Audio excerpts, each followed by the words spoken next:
El día de hoy Vamos a contar con la presencia contar de con Juan Juan Carlos Carlos Lee. Lee. Doctor Doctor Juan Juan Carlos Carlos Lee, Lee, él es médico egresado de la Universidad San Luis Gonzaga de Ica, ha realizado su residencia médica por la Universidad Cayetana Heredia en el Hospital Nacional de San Obispo Loaiza, y el día de hoy nos va a presentar el tema de técnicas quirúrgicas Mini-NUC. Doctor Juan Carlos, lo dejo a cargo de la exposición. Muchas gracias por participar con nosotros. Gracias, María, por la presentación.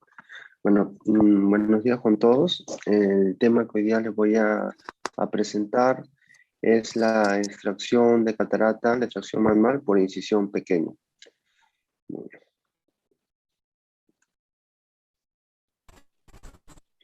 Entonces, la extracción manual por incisión pequeña es un procedimiento que requiere una incisión pequeña sin suturas. Ha probado ser una cirugía segura que se puede utilizar con anestesia tópica. La recuperación es rápida y es una cirugía rentable.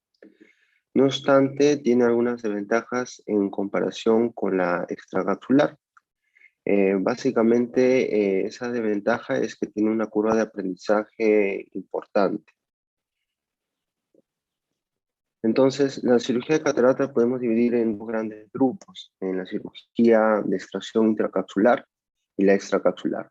En la intracapsular, que bueno, era la técnica primigenia, ¿no? Donde extraíamos tanto el lente cataratoso con el complejo bolsa-zónula, y la técnica extracapsular era donde se extraía la catarata, ya dejando el complejo bolsa-zónula para poder posteriormente implantar un lente intraocular. Esa técnica extracapsular puede dividirse en dos grupos a la vez. Una de incisión grande, que es la extracapsular, donde hacemos una incisión a nivel limbar de 10 a 12 milímetros y removemos la catarata por expresión o aspiración. Luego tenemos las cirugías con incisiones pequeñas, ¿ya? Donde tenemos la facomulsificación y el SIX, donde la facomulsificación retiramos la catarata a través de ultrasonido y aspiración, y el SIX, en el cual realizamos una extracción manual de la catarata. Entonces, ¿por qué utilizar una técnica de Mini-NUC? ¿Cuáles son sus principales ventajas o diferencias entre las otras técnicas?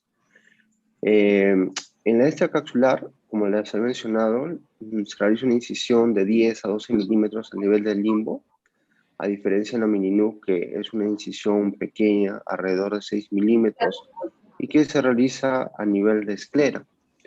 En la extracapsular, la incisión es necesario colocar suturas. En la Mini-NUC no es necesario colocar suturas.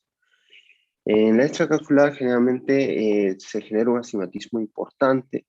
Esto depende de la tensión de los puntos que se coloquen en la herida principal. A diferencia de la Mini-NUC, el astigmatismo inducido o la incisión principal es mínima o nula, como vamos a verlo más adelante en algunos estudios. En extracapsular es una técnica sencilla. Bueno, a comparación de la Mini-NUC, que requiere una curva importante de aprendizaje.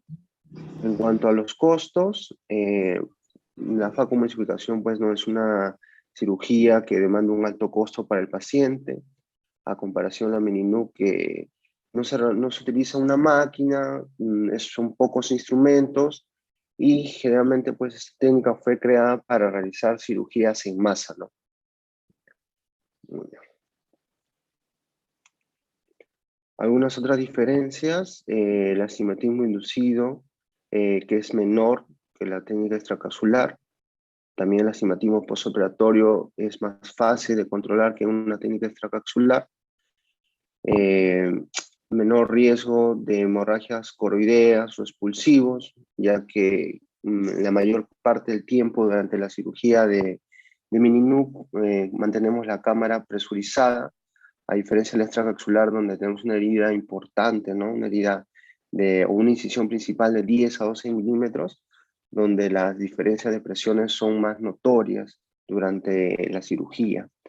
Tenemos menor uso de corticosteroides postoperatorios, menor incidencia de edema macular cistoide y también un menor riesgo de endostalmitis, ya que prácticamente durante toda la cirugía la cámara anterior se mantiene cerrada y presurizada.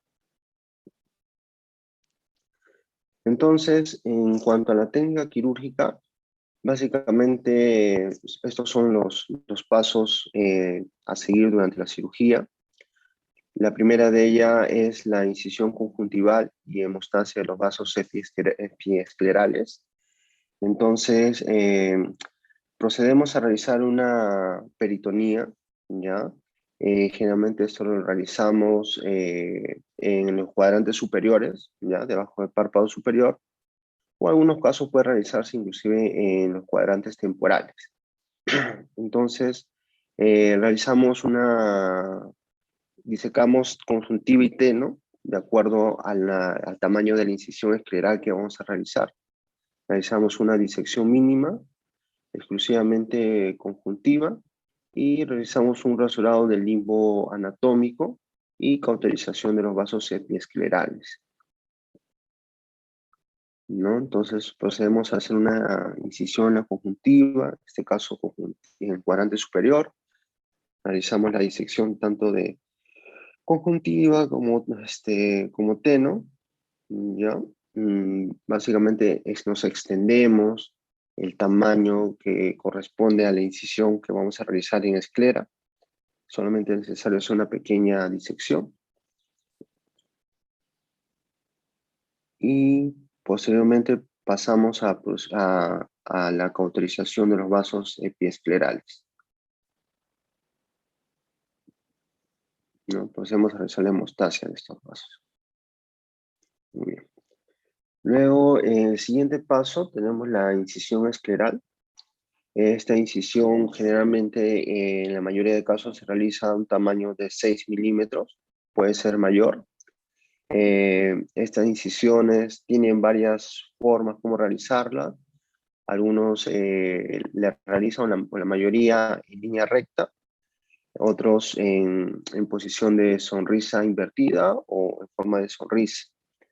Esta incisión generalmente se realiza a una distancia de 1,5 milímetros, 2 milímetros posterior al limbo corneal.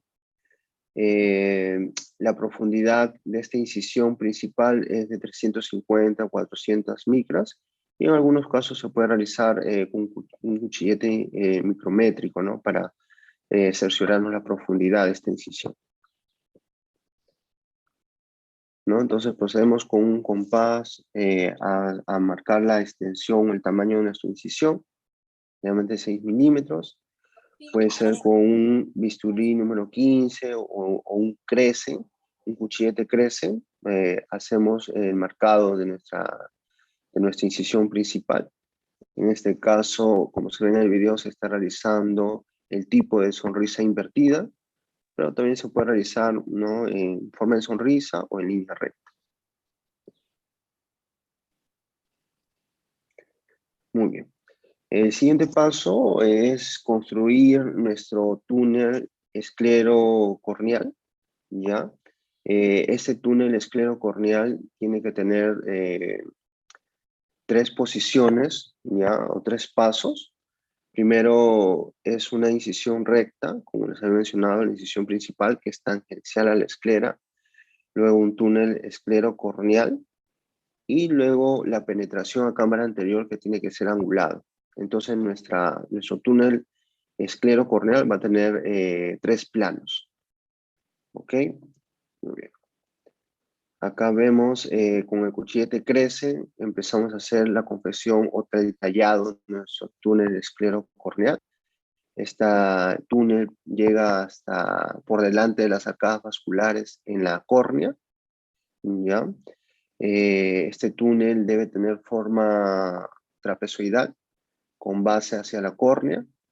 Generalmente tiene una extensión de 6 milímetros en esclera y nuestra base del trapecio va a estar en la córnea con una longitud aproximada de 7 milímetros, ¿no?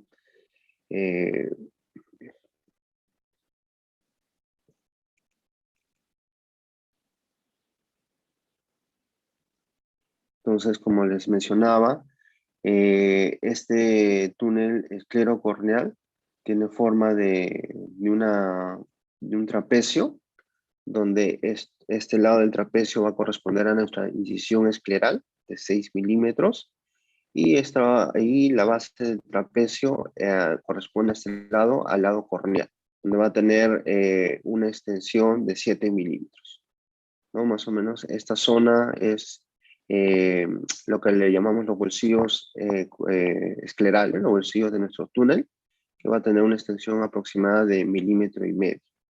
Mm, Y la distancia, y bueno, muy bien.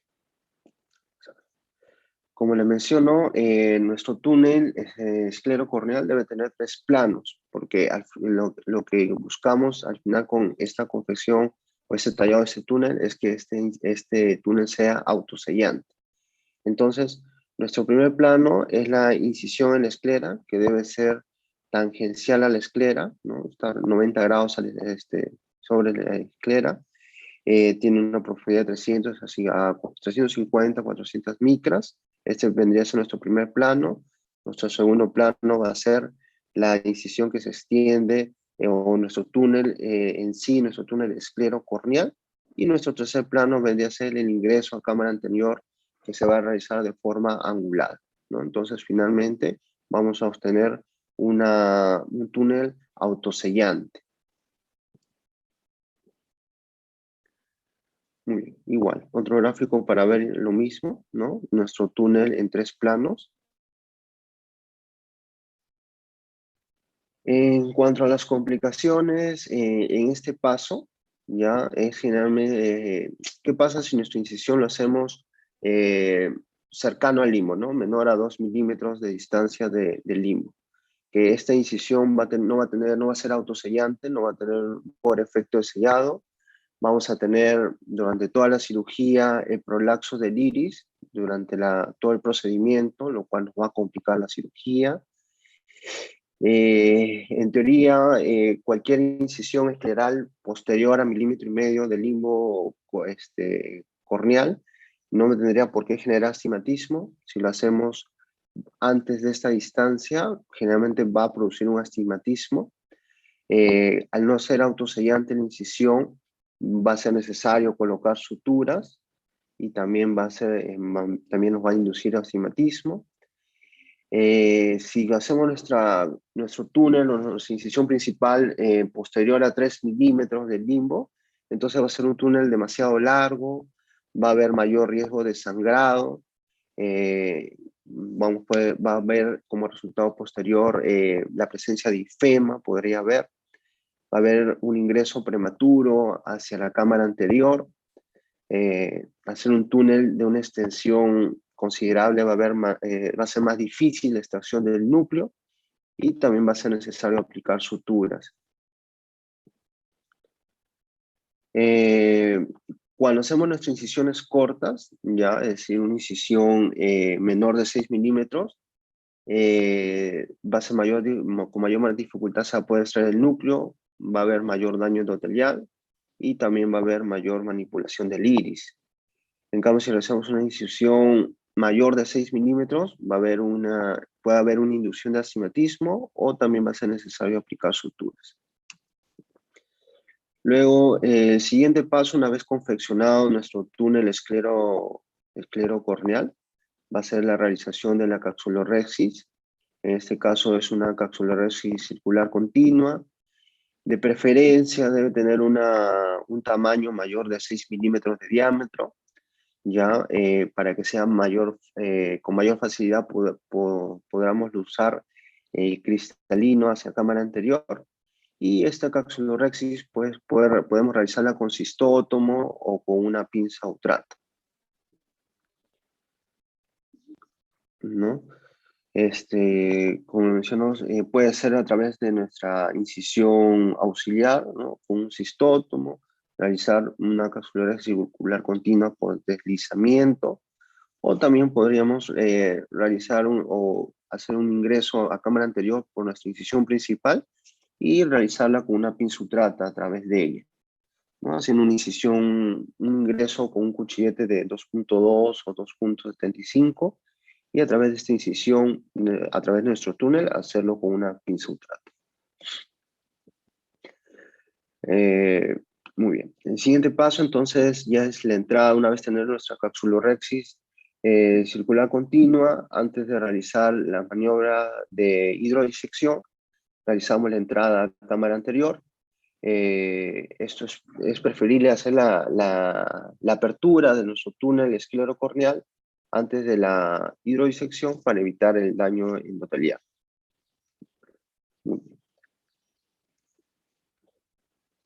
Entonces, con un cuchillete, generalmente realizamos con un cuchillete de 2.75 o 3.2. Hacemos el ingreso inclinado, ¿no? Con nuestra punta de cuchillete dirigido hacia el centro de la pupila para obtener el tercer plano necesario en nuestro túnel, para que nuestro túnel quede valvulado, y procedemos a la apertura de todo el túnel esclerocórneo. Muy bien. El siguiente paso es la luxación del cristalino hacia cámara anterior. Quizás es el paso más álgido en la cirugía. Entonces, hay varias técnicas cómo realizar esta luxación en cámara anterior, que se la voy a mostrar posteriormente. Entonces, la principal, una de las formas que utiliza la gran mayoría es mediante la hidrodisección, ¿no? Mediante la hidrodisección colocamos nuestra cánula con la cual vamos a irrigar debajo de la cápsula anterior. Procedemos a hacer la irrigación o la infusión de silocaína o BCS y con esta disección buscamos que el núcleo prolaxe hacia cámara anterior, ¿no? Entonces, una vez tenido la hidrodisección, vemos que el núcleo rota. En este caso utilizo una técnica bimanual con dos pinzas de rotación de lente, ¿ya? Se procede a realizar la luxación a cámara anterior. Entonces, hay varias técnicas, como lo había mencionado. Una de ellas, mi preferida, es el hidroprolaxo, ya donde con la misma hidrodisección procedemos a realizar la luxación de cristalinas a cámara anterior, ¿no? Entonces, irrigamos silocaína o BCS, vemos el signo de la ola, que se es la hidrodisección, a tener una capsulorhexis amplia. Entonces, a través de la misma hidrodisección, el núcleo se prolaxa por sí solo hacia cámara anterior, ¿no? Colocamos sustancia viscoelástica y luego, mediante una rotación del núcleo, procedemos a terminar, a realizar el luxado completo de todo el cristalino hacia la cámara anterior, ¿no? Muy bien. Luego, la siguiente maniobra es la maniobra de enganche, en la cual igual usamos un rotador de una pinza con la cual rotamos núcleo, una pinza de Sinskey, puede usarse. Y lo que hacemos es, entramos con la pinza hacia la cámara anterior y lo que realizamos es, procedemos a enganchar el núcleo cristalino al nivel del ecuador, ¿ya? Bueno, en este caso primero realizamos la hidrodisección, nos aseguramos que el núcleo esté libre dentro de la bolsa, realizamos con nuestra pinza rotación del núcleo, o puede ser también con un cistótomo. El ecuador de cristalino procedemos a engancharlo y de esa manera realizamos el prolaxo o la luxación hacia cámara anterior. Muy bien. La siguiente maniobra que ya les he mostrado es la maniobra bimanual, ¿no? Donde, bueno, esta maniobra bimanual generalmente se utiliza en caso de cataratas hipermaduras, ¿ya? Entonces, se utiliza dos pinzas, como ya les he mostrado, dos pinzas Sinskey o una espátula y una pinza de rotación de núcleo. Igual o muy similar a la maniobra de enganche, con nuestra pinza de rotación del núcleo, enganchamos el cristalino a nivel del ecuador y con nuestra cánula o espátula le ayudamos a realizar el prolapso hacia la cámara anterior. Y la última técnica de luxación es la de inclinación y rotación. Esta técnica, bueno, va a consistir en, igual, ¿no? Una vez realizada la hidrodisección, colocamos viscoelástico en cámara anterior, realizamos una presión en uno de los bordes del cristalino, se luxa el borde contrario y procedemos a terminar de luxarlo realizando una rotación, ¿no? En sentido horario o antihorario. Muy bien. El siguiente paso en la cirugía es la extracción del núcleo. Para esta extracción, generalmente utilizamos una asa de Snellen, ¿ya? En este caso, pues una asa conectada a una irrigación. Procedemos a realizar la extracción, ¿no? de todo el cristalino, y con la misma cánula o asa de Snellen podemos realizar la remoción de las masas que podrían quedar en cámara anterior. Muy bien. En esta maniobra hay que tener bastante cuidado, ¿no? En la extracción del núcleo, sobre todo a la hora de extraerlo con asa de Snellen, ya que una de las principales complicaciones o una de las complicaciones durante esta maniobra es justamente enganchar el iris al cristalino y producir una diálisis del iris, ¿no? Y un sangrado en cámara anterior. Finalmente, lo que procede es realizar la aspiración de las masas de corteza que puedan quedar a través de una cánula de Sincoe, ¿no? Existen diversas formas de cánula de Sincoe. En este caso se utiliza una recta, hay anguladas, ¿no? Para realizar aspiraciones subincisionales, pero con esta recta podemos realizar una buena aspiración, ¿no? Ingresando tanto por la herida principal o también ingresando por las incisiones auxiliares. Y de esta manera terminamos de aspirar los restos corticales.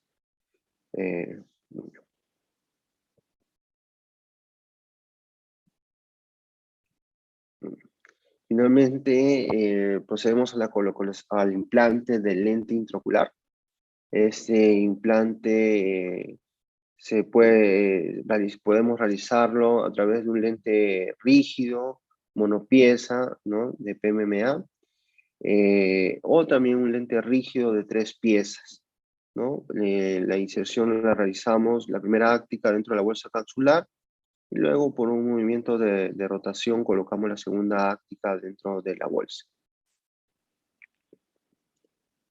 Finalmente procedemos al sellado de los puertos, ¿no? La incisión auxiliar la hidratamos, la incisión principal no se coloca suturas, la conjuntiva o nuestra peritonía, o podemos colocar un punto en conjuntiva o simplemente matizarla también. Muy bien. Acá les traigo algunos estudios. Por ejemplo, esta es una donde se evaluaron a 42 pacientes. Es un estudio que evalúa justamente a médicos residentes en la realización de esa técnica y la comparan con la extracción extracapsular.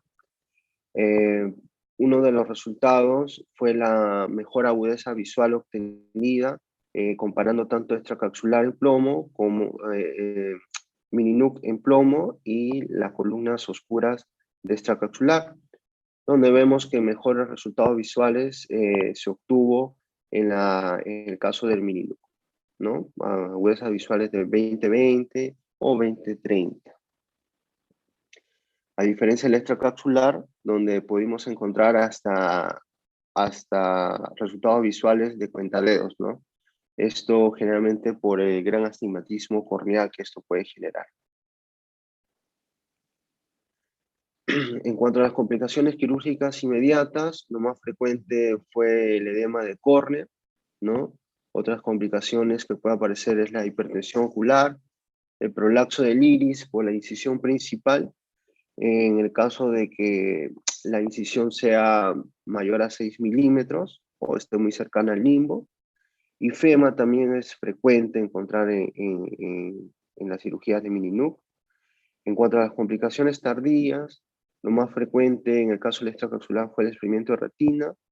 En el caso del mini-NUC fueron las alteraciones en el iris, ¿no?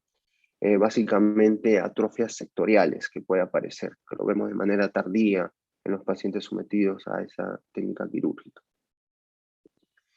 En cuanto al astigmatismo inducido, el mayor número de pacientes estuvo en torno, en el caso de Mininuc, estuvo en torno al 0.7, al 1.25, a comparación del extracapsular, ¿no? Que si bien es cierto, una buena técnica de extracapsular me puede producir astigmatismos inducidos hasta de 1.5, pero también puede producirse, dependiendo de la tensión de la sutura, hasta astigmatismos mucho mayores, ¿no?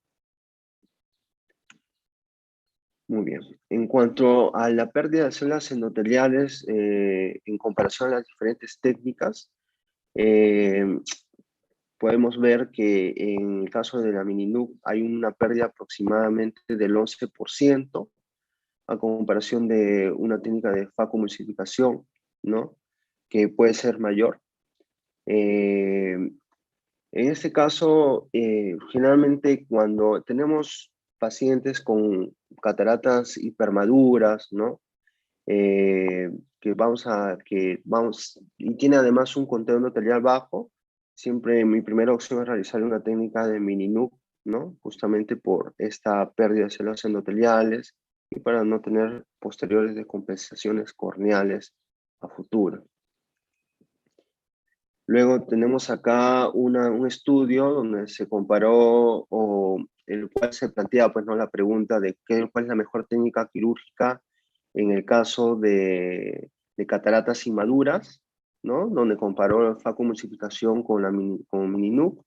Acá tenemos el número de muestras en cada técnica,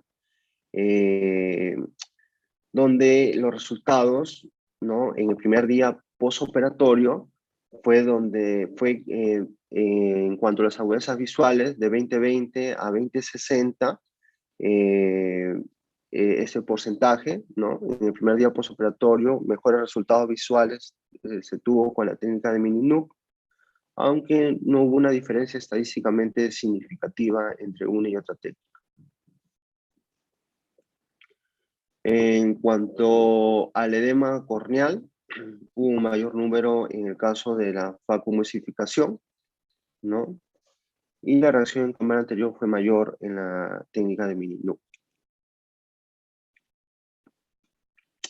Acá hay otro estudio en el cual se realiza la comparación de estas dos técnicas, por el caso de cataratas ya hipermaduras. En el caso, cuando se evalúa lo que es el edema corneal postquirúrgico, en el primer día postoperatorio, se ve que mediante la facomulsificación hay un edema moderado, ¿no? A comparación de la mini-NUC, donde hay un edema leve, ¿ya? En el caso de cataratas duras, pero que posteriormente, ¿no? En la primera semana o en las semanas posteriores ya ese edema se va equiparando, ¿no? La resolución del edema en ambas técnicas. Acá compara lo que es la agudeza visual en el primer día postoperatorio, ¿no? La mejor agudeza visual corregida en el primer día postoperatorio, donde vemos que hay una clara supremacía en el caso de la mini-NUC en comparación a la facomulsificación, ¿no?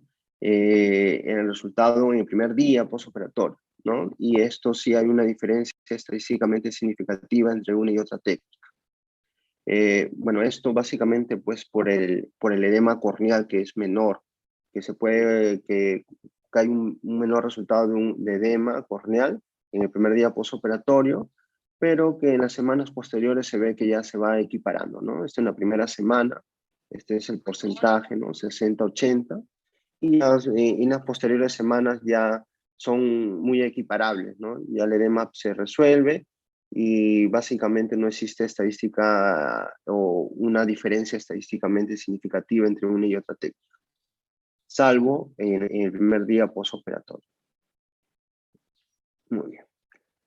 Bueno, eso era todo lo que les quería presentar el día de hoy. Gracias por su atención. Muchas gracias, doctor Lee. En realidad ha sido una ponencia muy buena y muy didáctica para todos nosotros. Doctor Barriga, doctor Terán, no sé si tienen algún Pues, comentario. pues sí, te felicito, Juan Carlos. Has ido desarrollando muy bien tu presentación, te la conocía de hace un tiempo. Y bueno, yo siempre he creído que esta es una de las eh, piedrecitas en el camino de la industria, ¿no? Porque eh, si esto que has mencionado se popularizara, pondría en serio riesgo toda la inversión que hay de la industria por desarrollar equipos de facoemulsificación que no tengo duda tienen una ventaja enorme sobre el aprendizaje, la técnica quirúrgica y los resultados visuales que están permitiendo obtener. Pero si uno compara pues el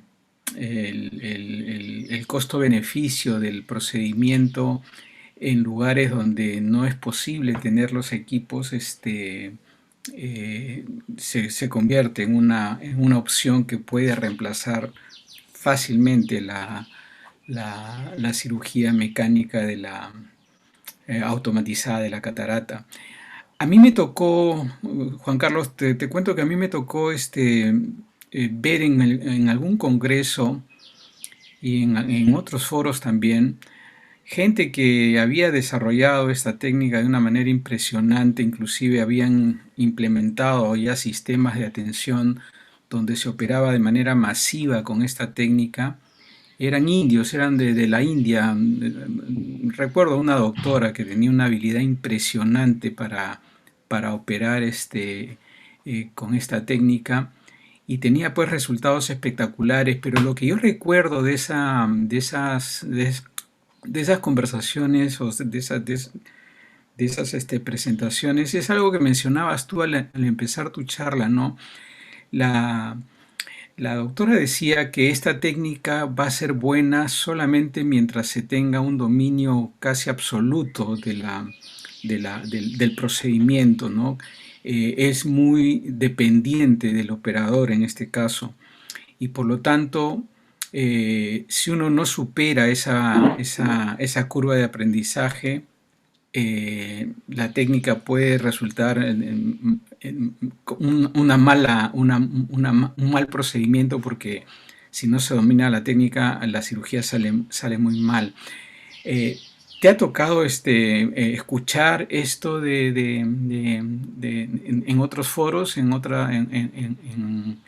de gente que hace esto fuera de nuestro ámbito?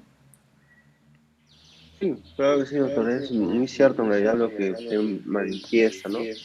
Y sí, es algo lo que se escucha en en muchos foros o lo que se lee también en varios artículos es de que una de las principales desventajas de la Mininoc es prácticamente la curva de aprendizaje, ¿no? La curva de aprendizaje es su principal talón de Aquiles de esta técnica, ¿no?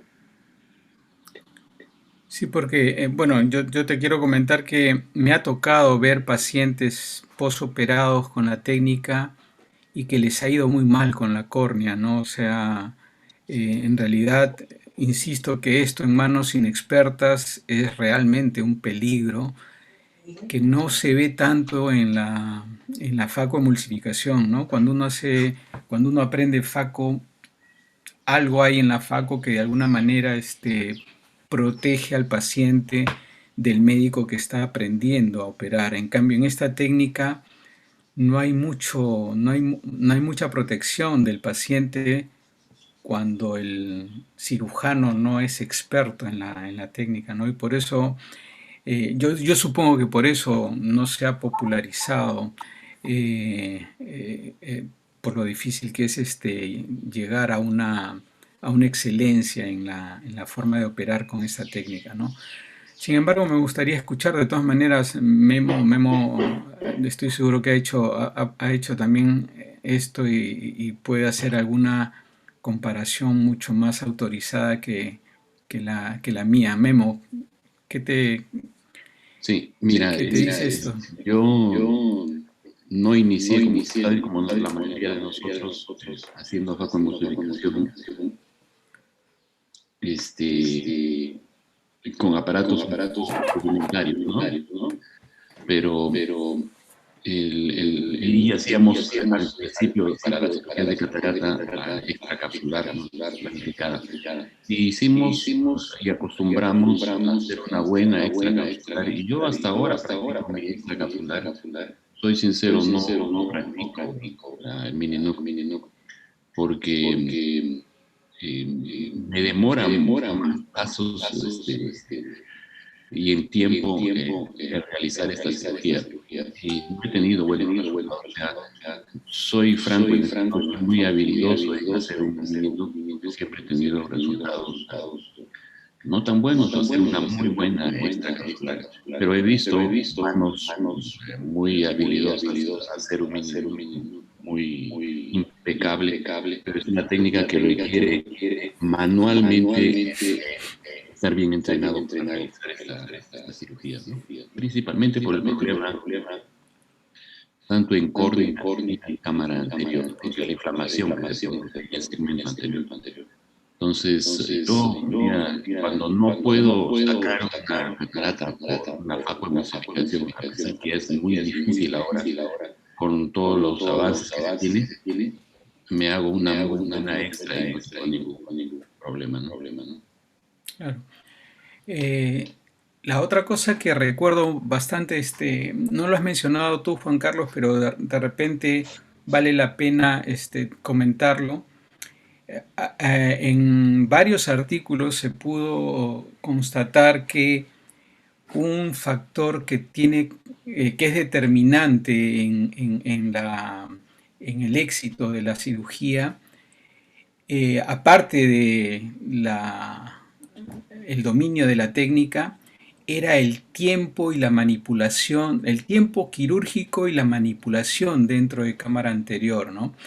Cuando la técnica, bueno, cuando uno tiene durante la técnica quirúrgica una complicación haciendo un mini nuc, el riesgo de pérdida de células endoteliales por el tiempo que toma reparar lo que ha ocurrido, por ejemplo, una ruptura de cápsula posterior que puede ocurrir también obviamente en una mini nuc, todo lo que haya que hacerse en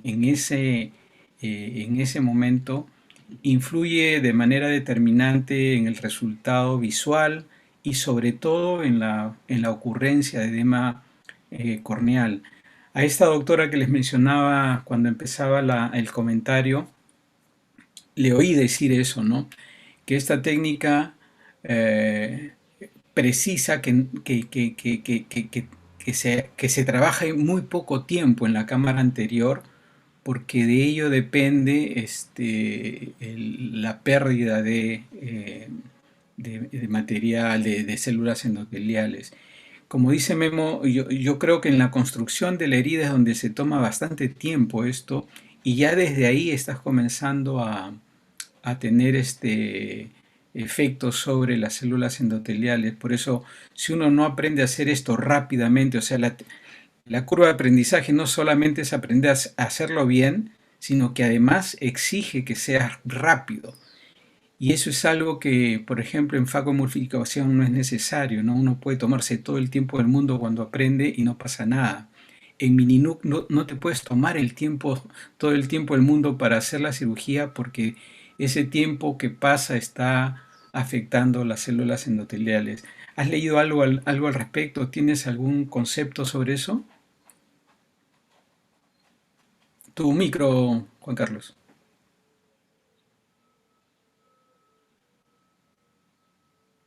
Uy, se le cortó, creo. Juan Carlos. Ya. Ya. Bueno, en cuanto a la pérdida de células totalidad, básicamente la pérdida se va a producir cuando se realiza la manipulación en cámara anterior. Por ejemplo, de repente una extracción difícil, ¿no? En no haber confeccionado de manera adecuada el túnel, un túnel muy corto, muy largo, me va a, sobre todo, complicar la extracción del cristalino, ¿no? Creo que en ese momento es donde más se puede perder, donde podemos tener un mayor número de pérdidas epiteliales, ¿no? Así, a comparación de los otros pasos, en realidad, durante la construcción del túnel no hay mayor manipulación de cámara anterior, entonces no veo ahí por qué puede haber una mayor pérdida, ¿no? Pero sí en lo que es la extracción del núcleo y también en el momento de la extracción de masas de restos corticales, ¿no? Ahí sí podremos tener una pérdida importante. Ok. Y quisiera retomar algo que se comentó en la clase de Patti. Patti hace unos días dio la clase sobre catarata y glaucoma. Yo quería preguntarte a ti, ya como persona que tiene alguna experiencia con esta técnica, si tomas alguna consideración cuando el paciente que estás preparando para la cirugía tiene posibilidades de necesitar una trabeculectomía en el tiempo, no durante la operación, sino posteriormente. ¿Prefieres no hacerle mini nuc y pasarlo a otra técnica o tomas en consideración de qué manera vas a resolver el problema más adelante si es que el paciente desarrolla glaucoma? ¿Cómo manejas ese concepto? Tu micro. Disculpe. Si es un paciente que ya tiene ya el diagnóstico del glaucoma y quizás ya es candidato a una cirugía filtrante, se puede realizar una cirugía combinada, ¿no? Trabeculectomía con NUC, ¿no? En ese caso, y si tuviera un riesgo a futuro, ¿no? A futuro, entonces quizás se preferiría realizar una técnica de facoemulsificación, ¿no? Generalmente lo manejo así. De acuerdo. Memo, ¿algún comentario al respecto? Lo comentaste ese día, pero vale la pena escucharte nuevamente. ¿Qué piensas tú sobre esa opción? Tu micro, Memo. Yo cuando realizo esta cirugía combinada, faco más cirugía de catarata, perdón, y glaucoma, yo prefiero definitivamente hacer una facoemulsificación y una trave. Me es muy sencillo. Recuerda que en la otra tienes una incisión tunelizada, 6 milímetros, etcétera, etcétera. Entonces, ya la cirugía me complica un poco, ¿no? Entonces, es mejor definitivamente. El mini nuc está diseñado para hacer una cirugía de catarata, no para hacer una cirugía más glaucoma, ¿no? Por la incisión y los túneles que tiene que hacer, etcétera, ¿no? Claro. Y finalmente, aunque pudiera parecer de perogrullo, pero están escuchándonos muchos residentes, mucha gente joven. Juan Carlos, yo supongo que pacientes que tienen problemas a nivel de la esclera por enfermedades reumáticas o por cualquier otra enfermedad, definitivamente no son candidatos para una mini nuc, ¿no es cierto? ¿Son contraindicaciones absolutas o hay alguna posibilidad de hacer una cirugía de este tipo en pacientes con problemas esclerales?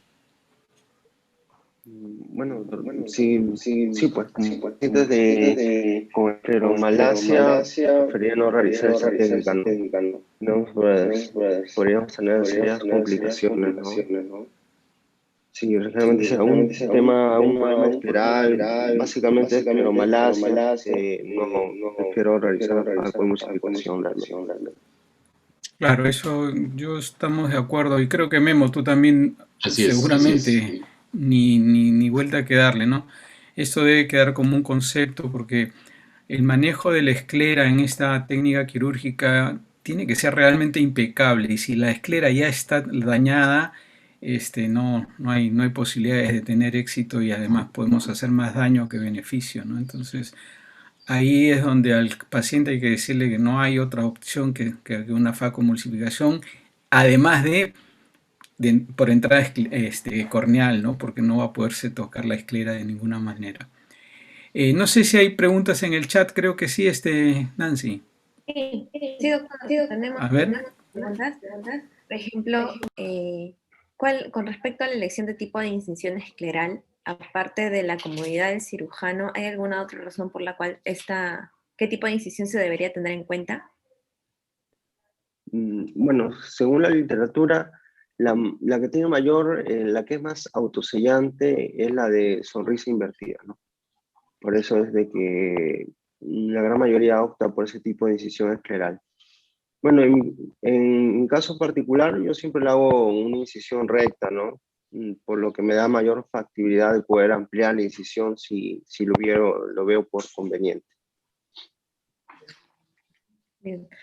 Doctor, y otra consulta, en cuanto a lo que es la tunelización esclerocorneal, ¿qué técnica usted recomienda, no? En cuanto a lo que es la luxación del núcleo, ¿qué técnica usted recomienda para nosotros iniciar, ¿no? Que somos residentes. ¿Cuál de las cuatro que mencionó? Bueno, en realidad la técnica a utilizar en la luxación del cristalino hacia cámara anterior depende del paciente, ¿no? Depende del paciente. Lo más sencillo es hacerlo con la hidrodisección, ¿no? Hacer un hidroprolaxo, pero no vamos a tener siempre, para realizar el hidroprolaxo necesitamos tener una buena capsulorexis, ¿no? Una capsulorexis de mayor de 6 milímetros, ¿ya? Una buena dilatación pupilar, pero va a haber casos en que no va a ser así.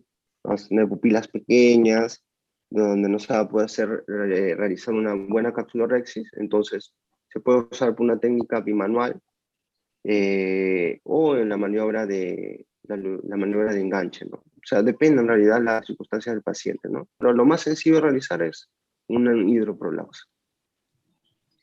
Bien.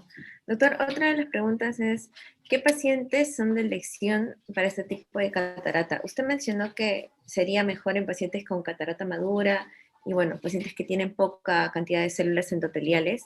Aparte de estos pacientes, ¿hay algún otro tipo de pacientes con unas características específicas en las cuales usted usaría esta técnica?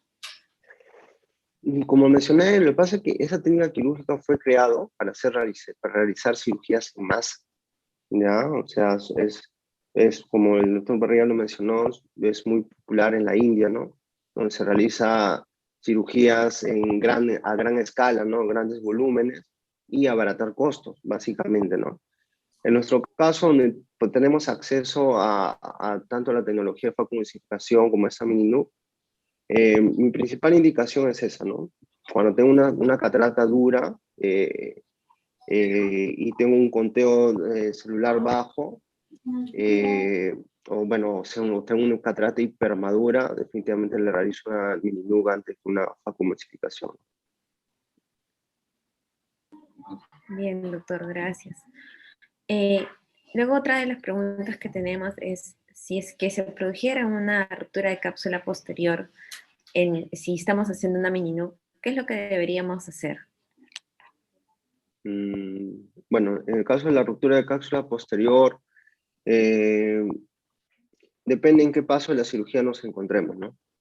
Igual que en la facomulsificación, si estamos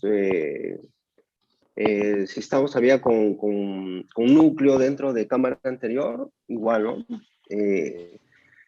procedemos a extraer, como tenemos una incisión, podremos ampliar un poco la incisión de 6 milímetros, extraer los restos de núcleo que haya, o si estamos en el paso ya de aspiración de masas corticales, al igual que en la facoemulsificación, colocar un tapón de visco para evitar el prolapso de vitrio hacia cámara anterior y extraer los restos de masas corticales. Y si finalmente encontramos, hubiera vitrio en cámara, realizar igual una vitrectomía anterior, ¿no?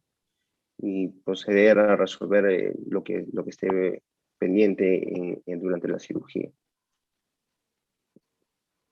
Bien, doctor. Y bueno, finalmente tenemos una pregunta o comentario. Dicen, si aquí en el Perú hay algunos lugares donde existe un entrenamiento virtual tipo IC, ya que en México los hospitales docentes refieren de que los residentes hacen un entrenamiento previo de operar a los pacientes. No sé si los doctores tienen algún comentario o referencia sobre esto. Bueno, verdad, entrenamiento virtual no, la verdad que no tengo mucha información sobre eso.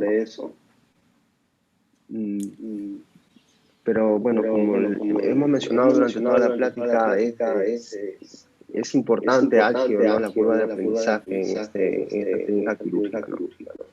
En realidad, como el doctor Barrial lo mencionó, es imprescindible tener una técnica bien dominada, que se maneje adecuadamente los tiempos, ¿no? Para que tener unos resultados óptimos en realidad. A ver, me gustaría comentar esa pregunta, Mariel, porque es interesante. Existe ahorita una corriente muy fuerte hacia la simulación como parte de la formación en medicina, en los estudios de pregrado en medicina ya está metida con mucha fuerza la simulación. En muchas universidades ya no se usan cadáveres, ya no se usan personas para aprender a hacer punciones lumbares, venopunciones, en fin. En oftalmología hay cierta corriente que está también llevando a eso, más que todo por un tema de ética que por un tema de formación. O sea, en ética se dice que uno no debe aprender a hacer procedimientos complejos en pacientes, en personas que tienen necesidad de ese procedimiento, porque el riesgo de que no salga bien y que pierda, por ejemplo, la visión por alguien que esté entrenándose con su ojo, éticamente no es aceptable. Entonces se están haciendo muchos intentos, y yo sé, por ejemplo, que en Inglaterra ya hay modelos que permiten hacer una práctica de una cirugía de facoemulsificación que incluye la capsulorhexis, ¿no? Todo es simulado, todo es a través de maquetas. Esto obviamente siempre va a distar va a tener cierta distancia de lo que es la cirugía real, pero creo que prepara al residente a lo que va a tener que enfrentar cuando lo haga de manera real, cosa que no pasa con ustedes pasa de frente, ustedes pasan de mirar a hacer en pacientes o en seres humanos, ¿no? Ellos no, ellos miran mucho, se pasan mucho tiempo mirando y van practicando lo que ven en maquetas. Y una vez que el profesor nota que domina la técnica en la maqueta, recién le otorga la opción de operar. Yo cuando estuve en Bélgica, me metí también a ver cómo era el aprendizaje de los residentes, y aunque ustedes no me crean, esto ha sido en el año 2001, hace buen tiempo ya. Pero lo que a mí me sorprendió es que los residentes entraban a operar su primera cirugía de catarata realmente en tercer año. Cosa que aquí, pues para nosotros era una cosa extraordinaria que entrara el residente segundo, y en el himno se jactaban de que desde primer año entraban a operar cataratas. Nunca lo comprobé, pero decían eso, ¿no? Que los residentes de primero entraban a cirugía de catarata. Yo no creo que haya sido tan cierto eso, pero el punto es que en lugares donde bueno, se habla de una medicina muy desarrollada, muy tecnificada, este tema es muy importante, ¿no? Y acá ustedes deberían valorar la ventaja que tienen de estar aprendiendo a hacer cirugía aquí, porque en realidad, pues, acá muchos de nuestros residentes de muchas especialidades tienen la opción de empezar su entrenamiento con personas, con seres humanos, ¿no? Cosa que no se consigue en otros países. Entonces, la simulación yo creo que se viene a través de la realidad virtual y de las maquetas cada vez más tecnificadas. Yo creo que los residentes en algún momento van a tener que pasar a esa fase de su formación, ¿no? Por ahora, yo para el Perú lo veo todavía muy lejano, así que todo está en la mano de los profesores, en este caso la responsabilidad del doctor Terán, por ejemplo, que les enseña a ustedes de catarata, bueno, es, es estar con ustedes permanentemente para que aprendan. Cuando esto se tecnifique y pase a la simulación, van a depender más bien de los simuladores. El profesor solamente va a observar si lo hacen bien o no, pero no va a intervenir mucho en cómo lo deben hacer, ¿no? Salvo verbalmente, me refiero. En fin, este es un tema que podría tomarnos muchos minutos, no lo quiero alargar más, pero tengan en cuenta que sí se viene el tema de la simulación también en la parte de la formación de residentes de varias especialidades, no solamente la de ustedes. Memo, no sé si tú sabes de algo más, algo que hayas escuchado en los foros de segmento anterior. Sí, bueno, la simulación es ahora, se aplica, ¿no? En Estados Unidos la gran mayoría de residentes que hacen la especialidad entran.